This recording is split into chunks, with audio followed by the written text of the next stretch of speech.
PR Connections Radio presents. Hello, everyone, and everybody who is watching on prconnectionsradio.com, the voice of new media. My name is Ian Rachiele, and it is going to be a fantastic show. We're doing a little bit different here on this episode, as we are going to be interviewing Brian Gardner from We Have the Power, and we are going to be going over the world of NASCAR, auto racing, the world of motorsport, and it's always a fantastic time to talk about, especially with the playoff situation. Coming right up in a little bit. But Brian Gardner, you are my guest at this time. You do a show on PR Connections Radio as well with We Have the Power. How's it going, Brian? Very good. It's nice to get off the politics for a while and talk about something I've followed since since Ford tried to win Le Mans the first time in '64. I've been watching racing. And so it's been pretty fun. And now I've become quite a NASCAR fan and a Ford fan, but we'll still talk about other Chevy and Toyota, how they're doing too, as well. You know, I'm glad you mentioned Ford. I'm glad you mentioned Ford, because do you ever watch that film, by the way, the Ford versus Ferrari, where they had the film about them trying to win Le Mans? That was really good. Yeah, I did watch that with my son. We watched that. Yeah, that was good. It was very good. It was, really tough for them to beat Ferrari, who was so entrenched, and those cars take a beating. They go 24 hours without a break. Now, in recent years, Audi has been able to push the rules and change transmissions and all that, which I don't like.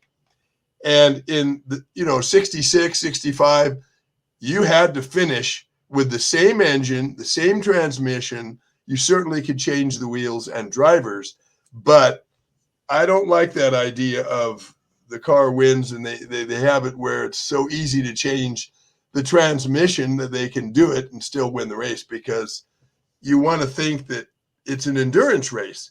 Can their transmission stand up to the grueling 8-mile track over a 24-hour period? That's what I like about NASCAR, because there's no way you could change the transmission fast enough to win a NASCAR race. You got to race with what you bring. And then I know in the trucks they're using a spec engine, and I understand for cost savings they had to do that. But it's nice to see in the top tier that it's still a Ford, Chevy, or Toyota engine in those cars. Yeah, and I think right now with the horsepower, they're doing about 500, 550. I know they've even had a 650 package at certain tracks, but right now it's about a 500 horsepower, 550 horsepower. Right. And obviously watching motorsports as long as I have, I've seen many drivers lose their life in terrible accidents. The sport has become so much safer with the safer barriers, with the Hans device, with other, even there's a new bar going across the top because Ryan Newman, his car got crushed a little bit, and they call it the Newman bar now. Yeah, the Newman bar. Yeah, just like the Petty bar. Back in the 1960s, they had a bar named for Richard Petty. Yeah, and I don't want to see drivers drive crazy because they think, well, I can't get hurt. I still want them to drive respectfully and pass properly and try to win.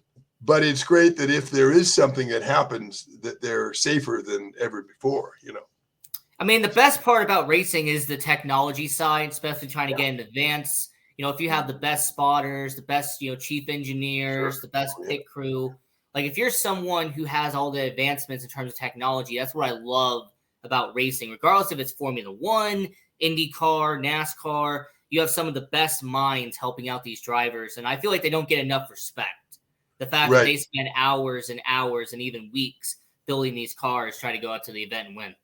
Right. And a novice might say, well, what's wrong with Goodyear? Can't they make a tire that would last 500 miles so they don't have to come in and change their tires? But that's the whole point. They make them so they don't last very long, so that then it becomes a chess game of, well, are you beating up your tires? How are you going to, and I like that. Same with right. Yeah. Same with Formula One, those tires aren't going to last that long. And that shuffles the leaders, and that's a good thing, because Goodyear could certainly make a tire that would last, but then it's like, it takes takes all of the excitement of, can the pit crew handle what they have to do properly, you know? All right, so let's ask it this way. So since you Yeah. mentioned the tires, now Yeah. Pirelli, they have 5 different compounds in Formula One. They have, Right. their 1, 2, 3, 4, and 5. Now, if you want a soft compound, it's a lot much quicker, but it's going to go away a lot more quicker. Right. Whereas if you have a hard compound, it's not going to be as fast, but it's going to stay on the track a lot longer. Right. I know a lot of NASCAR fans have talked about maybe going to that type of format in NASCAR, maybe having different tire compounds in NASCAR. Do you think that's a great idea, or would you kind of stay away from that? Because people are trying to figure out ways to change it up in NASCAR. Yeah, I think because of the type of racing, we should stay away from that. Formula One is different. I think having the tires equal and forcing the drivers to drive carefully is better than having a tire that will wear out quickly, but they can get ahead of the pack and then dive into the pits and get a longer lasting tire. That doesn't really speak to driver proficiency to me. I'd much rather have all the tires are the same. Hey, Giorgio, if you blister your tires, you're going to be coming in sooner than Davey, so you better be careful, you know. Right, don't flat spot them, right. Yeah, or don't abuse them, you know. So what I put together from a Ford viewpoint a little bit is some interesting statistics, and one statistic that's just for fun. But let me go over a couple of these things. Just to go back to 2022, Ford scored 9 wins. So far in 2023, they have won the last 3, so they're up to 5 wins. In the first 10 races, Daytona through Talladega, this doesn't take in the race that McDowell just won, Ford's had a 23.9 average finishing position, and they scored 1 win during those races, Logano and Atlanta. 23.9 is not very good. But in the second 10 races, Dover through Atlanta, including the All-Star race, Ford's bumped it up to 18.9 average finishing position. Again, 1 win, Blaney at Charlotte.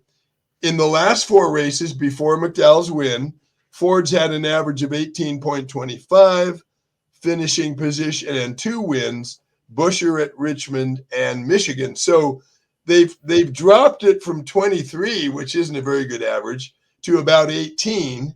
And of course, with McDowell winning, that probably maybe took it to 17. But it shows that Fords are struggling with this new car, you know. In 2022, Fords won 9 times, which was an improvement over 2021's 7 wins. But to beat the 2022 total, this year Fords would have to win 6 more races. There are just 13 races until the end of the season, so Fords would have to win about half of the remaining races.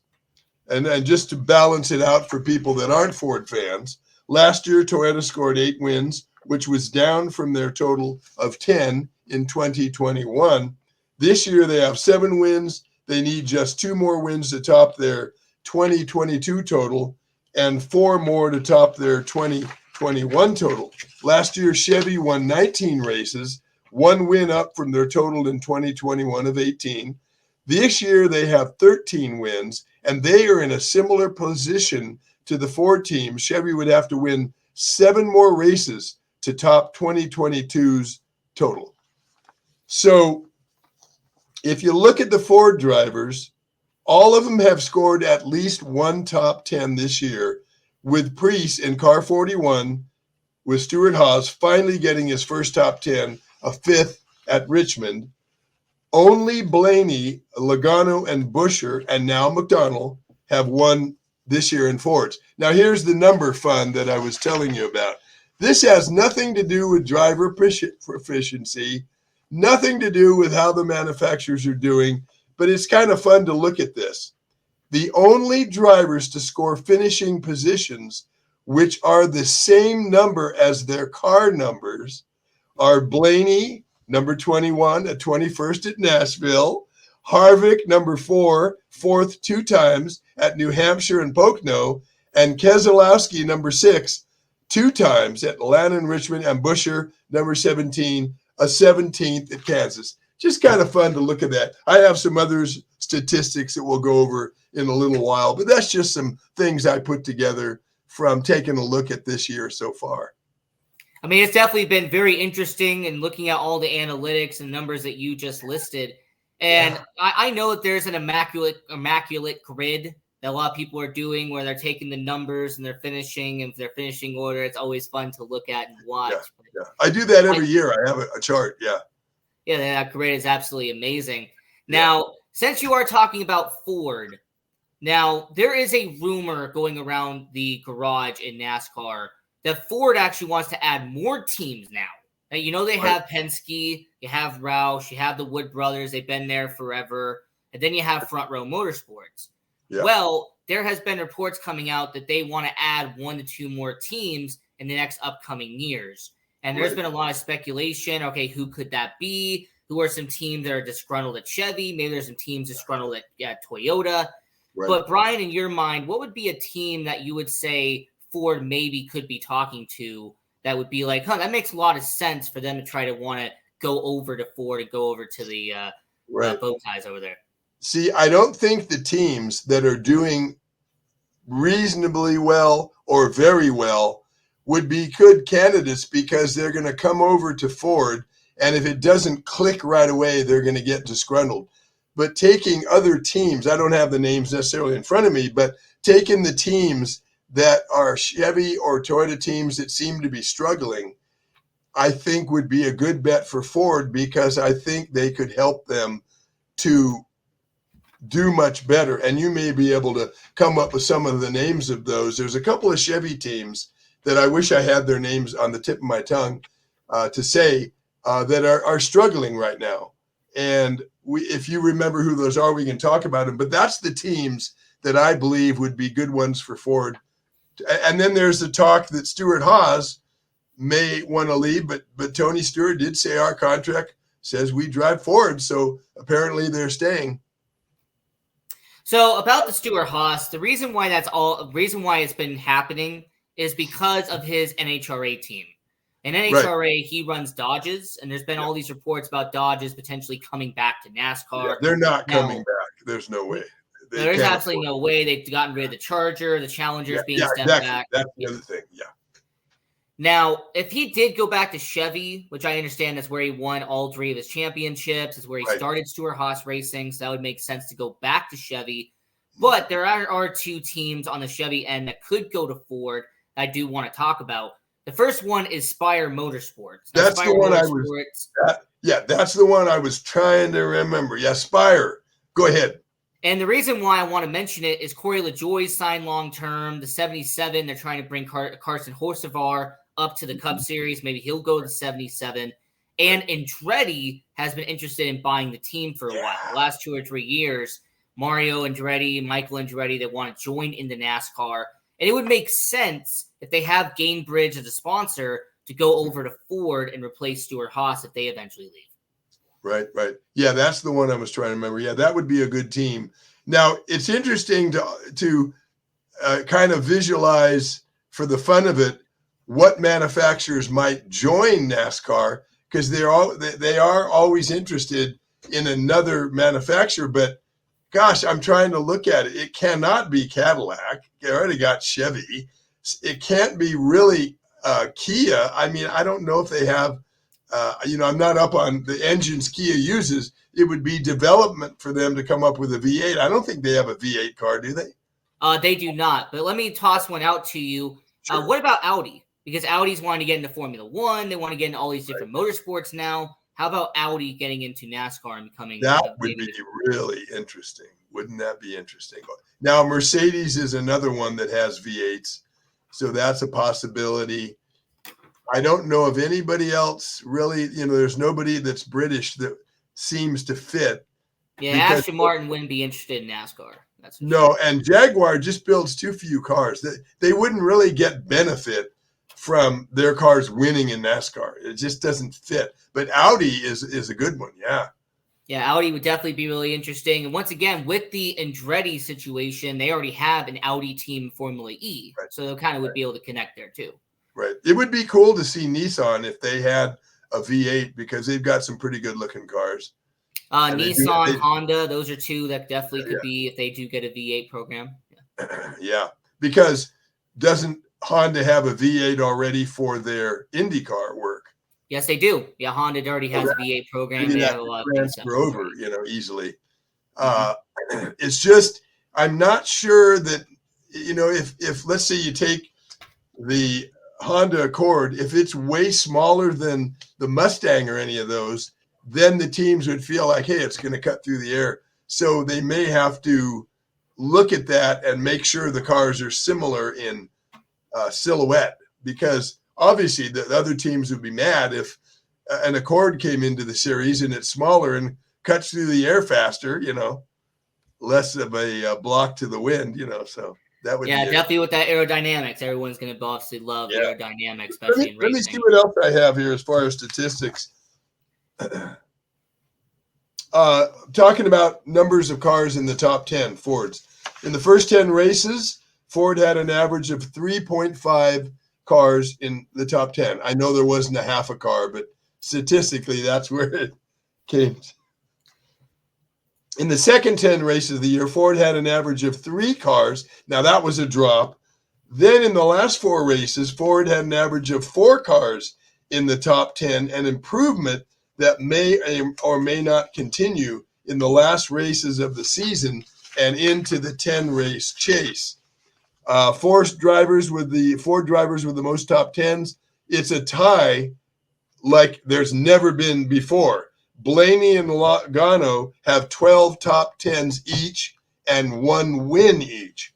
Harvick has 11 top 10s. Keselowski has 10 top 10s. Buescher has 9 top 10s. Now, top 10s by teams, Penske, including Burton, 4 cars with the top 29 top 10. Stewart-Haas, 4 cars, 20. RFK is doing really good. They only have 2 cars, and they have almost as many cars finishing in the top 10 as Stewart-Haas with 4 cars. So they have really done well since Keselowski came in there and took over and bought into that team. And he's a very smart man. I'll say that. Keselowski's a very smart man, came from racing, good background. Yeah. And Front Row Motorsports, with only 2 cars at the writing of this report, 11 top 10s, and they're having a very good year. And now they have 12 top 10s at least, because McDowell won the Indy Road Course. And Rick Ware has just 2 cars and just 3 top 10s. So that's kind of an interesting look at, the top 10s, because those are important for a sponsor. They want to have their car on the camera, and, usually the top 10 cars get their car pictured, so that's important. Unless there's a caution in the back or something like that. But. That's right. Yeah. The one that I'm concerned about the most in all of motorsports is Hailie Deegan, because right here, I want to share this with you. We can see this. I have a chart of where she has finished in the truck races. And although she did well in this last race right there, she's kind of been in this middle range. The blue pictures are the highest finishing Ford truck, but she's got to start getting into this range, because I'm concerned that the team is going to say, hey, the other drivers in our team are consistently finishing higher than you. Do we really want to re-sign you? And so, Well, I think the situation with Hailie Deegan, and by the way, I've gotten to meet her before. I've actually gotten to talk to her a few times. She is a very nice person, by the way, Hailie Deegan. Oh, good. Good. I like her a lot too. Yeah. But I will say this about Hailie Deegan, I've said this before, is because she's more suited to dirts, and because of her background in the modified division out there in the Lucas Oil Off-Road Series, if you've watched her in SRX when she's driving at Knoxville and Eldora, it's clear that she's more comfortable driving on dirt than she is driving in stock cars. Right. Now, there's been reports coming out that she is maybe going up to Xfinity Series. There's talks about her maybe going to Stewart-Haas, going to SS Greenlight. You'll potentially go into a team in Xfinity next year. And if she does, great for her. I'm happy for her. She's still, in her early 20s. She still has a lot of time left to be in NASCAR. I think the situation is she's just not really suited for the truck series. The truck series is a lot different than Xfinity Series. The weight of the car, the right-run sway bar, the suspensions, everything that the truck series has. the weight is very different than what Xfinity is. I think she would do well in Xfinity. That's what I think she needs to do, because the truck driving, the guys are kind of brutal. Not that she's weak. I'm not saying that women are weak or she's weak. What I'm saying is she doesn't drive like that. It's more of an aggressive series. Yes. Yeah. And so I think if they're smart, they will find a way to get her in Xfinity. And then I think the biggest issue is sponsorship, though. I think she even mentioned in an interview that it takes about $5 million to be on a good Truck Series team, and then to be on a good Xfinity team is about $10 million a year. She's sponsored by Craftsman, but that's the whole series. It's Craftsman. Yeah. So does she have a particular sponsor? I forget. So I know Pristine Auctions. I know they sponsor her, like kind of on the quarter panel. And I know Monster Energy, like she's done commercials with them in the past. Okay, good. So I think that she would be able to find some sponsorship, but for an entire year, $10 million, that's a lot of money. Yeah. You know, like people like M&M's pulled out of NASCAR racing. I think they felt like they got their money's worth, which they did. Mm-hmm. Their cars ran up front. But it was sad to see them pull out because, you know, M&M's can be an item that's at the track and it seems a natural. Whereas if you're, a high profile car filter company, well, you can't really hand your filters out at the racetrack, you know. Oh, but it still matters though. Trust me. I understand. It's just my entire life. M&M seemed like M&M seemed like such a perfect match because they could always have a stand and handing out bags of M&Ms promoting their product, you know. Well, unfortunately, we're seeing with sponsors, and this is actually a good segue. You know, as I'm your host, Ian Rachiele, we're interviewing Brian Gardner from We Have the Power. We Have the Power. And as we were talking about NASCAR here on the show, and people have noticed that the kind of the mainstay sponsors in NASCAR are starting to slowly fade away or starting to slowly kind of pull back from the sport. We're seeing with FedEx, for example. FedEx used to sponsor Denny Hamlin every single race. They used to be there on his car the entire 36 races. Now I think they're only doing 18 to 24 races a year. So they're slowly pushing back their sponsorships with Joe Gibbs Racing. You said with M&M's, Budweiser, that was there for 30 plus years. Yeah. Now Busch Beers is on Kevin Harvick's car, and we'll see what happens moving forward. But what kind of statement does that tell you as a NASCAR fan? They're seeing all of these sponsors like M&M's and Budweiser and these sponsors who have been there since the 80s and 90s. They're not being there anymore. Well, what's interesting to me is I know that I watch Out of the Groove a lot, and he talks about the fact that the racetracks are full, the viewing numbers are up, and for this to be the time when sponsors would be pulling out, makes me kind of go, why are they pulling out now when there's more people getting interested in NASCAR? But it must be on the other end, they're getting pressure from distributors, or they're getting pressure from people eating more healthy, not buying as many M&Ms or something. And with FedEx, you know, you could walk down the street and do a survey, name a company that ships packages, UPS and FedEx.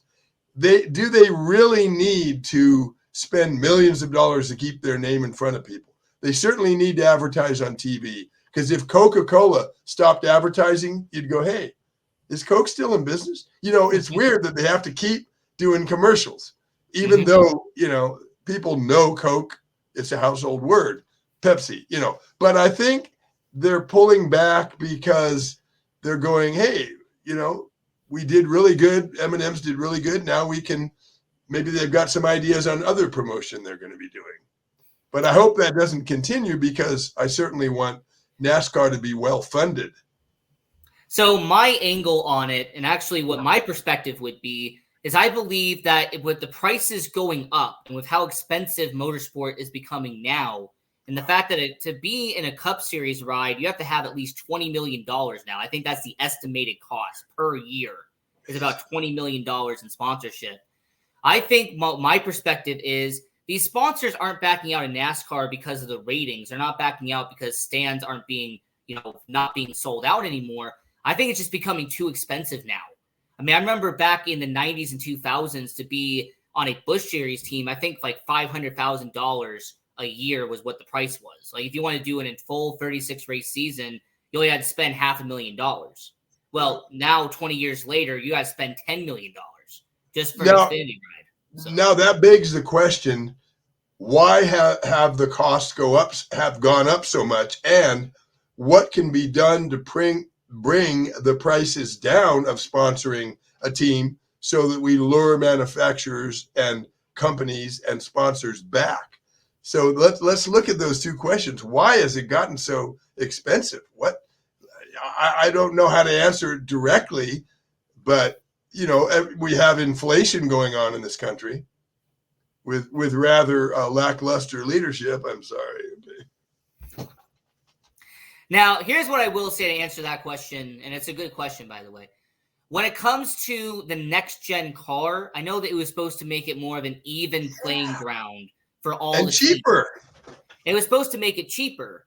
Yeah. However, there's people who have come out and said that might not be the case, because we're seeing now in NASCAR with all the parts and everything that's having to be put into NASCAR, and with the spending costs, with traveling costs, and all the fees that go into it, I actually think that it's not being as cost efficient as NASCAR says it is, because you're seeing all these teams actually still complaining about it.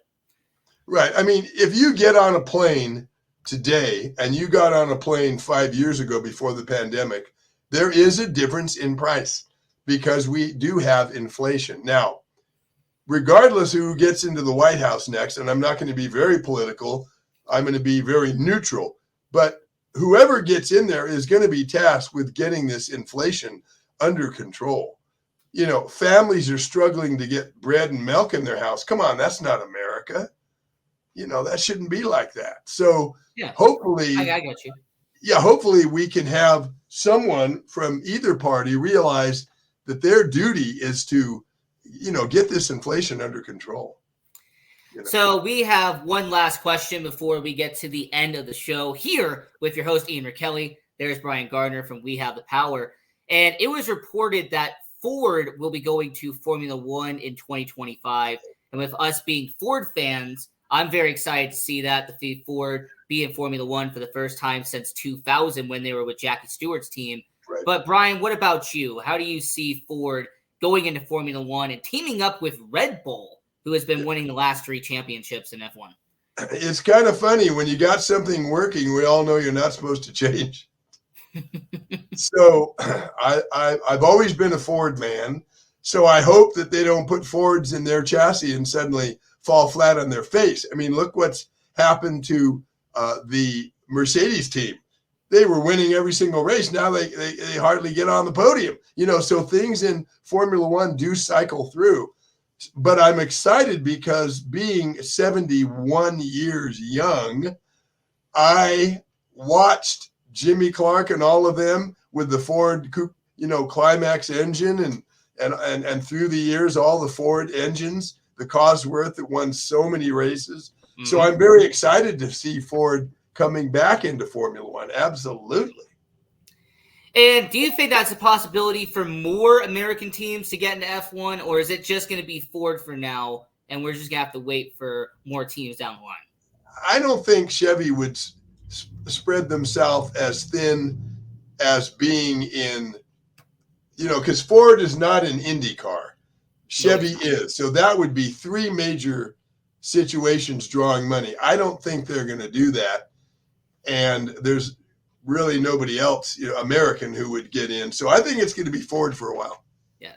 And this last one, now he is not a car manufacturer, but he is a car owner, and he used to be in F1. What about Roger Penske? Because back in the day, back in the 70s and 80s, he used to be in F1, and him being in NASCAR, him owning IndyCar, maybe a possibility of him going over with Michael Andretti and Mario Andretti also trying to get into F1. Yeah, there's a possibility. Now, with his age, he would probably defer most of that work to whoever is poised to take over Penske Racing. He might get into that, but I'll tell you, he's the type of guy that would go like this. Let me look at it. He moved this fast. Let me look at it and see what would really happen if he's not going to go, let's do it. Right. He plays the long game. That's always been Roger Penske. Well, look how successful he's been. My gosh. Just wonderful. Now, the last thing I'd like to say is I don't know what his thinking is about his NASCAR team but he must be kind of, I mean, they have 2 wins, but they're struggling. So I wonder what his thoughts are. I'd love to talk to him. It'd be interesting. Yeah, definitely. It'd be great to talk to Roger Penske himself. It would definitely be fantastic to talk about the wisdom that he has. Also, shout out to Eric Estep, by the way, from Out of the Groove. I've interacted with him before. He's an incredible guy. Now, yeah, he does a good job. Yes, he does. Now, Brian, I appreciate you coming on the show. Take about 15 seconds and tell everybody about We Have the Power. Yes, We Have the Power. Someone might think it's only for Republicans or something.